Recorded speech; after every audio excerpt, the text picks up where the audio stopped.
Dikush vjen thjesht veç me të kundërshtue që mos përhapet fjala jote tek njerëzit, siç bëjnë sot kush? Shumë media islamofobe në tokat shqiptare. Veç kundërshtojnë, jo për ndonjë qëllim, po veç hoxhallarët i etiketojnë, u japin ngjyrosje, u japin etiketime, fabrikime, pse? Sepse dojnë që fjala e tyre mos përhapet tek populli jonë. Vjen tjertë politikantë, ofrojnë marrëveshje, kompromise, bashkëpunime. Pse? Se ti je parimor idealist, edhe je duke ofruar një model i cili e pengon politikën e tyre pragmatike në thojza, po ma e narë se kjo oportuniste. Se pragmatizmi është veprimi në bazë interesit.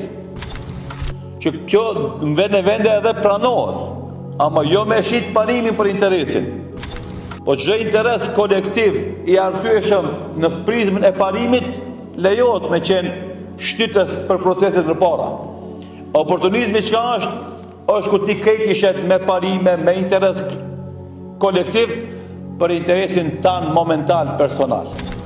Edhe ata, pasi që janë pragmatista edhe oportunista politikantë e sodit, edhe ti ofron modelin e njeriut idealist, va prish pazarin, va prish planin, va prish strategjin, se ti nuk lejon me pas votues që e shesin votën e vetë veç për një punësim personal të tyre.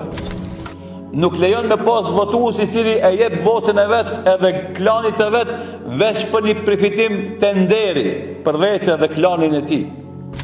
Ti nuk e shet, ti edukon besimtar që mos me shit votën e vetë për një punësim apo avansim pozite më të lartë. Edhe ai aprish pazarin politikanëve. Se ti edukon besimtarin që m'ia dhon për krajen e vetë, që themi na gjuhën sot, votën e vetë ati që e meriton. E nëse s'ka të atill që meritojnë, jep ati që është ma pak i damshëm për vendin tanë. E ky lloj njeriu i ngritur me këto parime është problem për partitë politike. Se s'mundet mi bo dele me i qeth kur don vetë. E kundërshtojnë, rezistojnë, e normalisht ata kur e shohin një hoxh i cili e ka një iniciativë tillë me prodhu njerëz të këtillë idealista, i shkojnë ati, i afrohen ati dhe i ofrojnë kompromise. Ati bese, na kina me të dhonë xhamin më të madhe, na kina me të dhonë bashkinë islame, na kina me të dhonë titull, na kina me të dhonë mbrojtje, na kina me të dhonë pare, na kina me të dhonë liri, qarkullimi, lëvizje, veç ti pak, mos e nalë, ti vazhdo, ama pak ma but, pak ma indirekt biri gjanave, se shumë qartë, shumë dukshëm, shumë drejt për drejt për i bide. Kjo është situata, ofertë.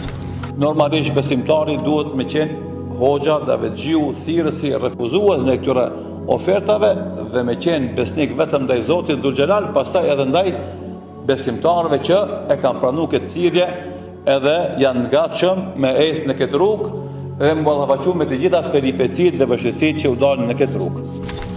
Edhe këtë mesazh e jep Inna Rabbi Qaribun Mujib, me të vërtetë Zoti jem është afër dhe i përgjigjet lutjet mia.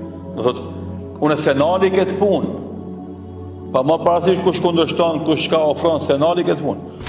Dhe e treta, që është porosia që nxjerr nga kjo ajet është bëni çka të bëni, kurdisni çka të kurdisni. Çfarë do kurthe që bëni, çfarë do të plani për sabotim, e shantazhim, e kundërshtim që bëni, siç mua atos nuk më shqetësojnë se e kam me vete Zotin tem, ai është afër meje edhe i përgjigjet kërkesave të mia.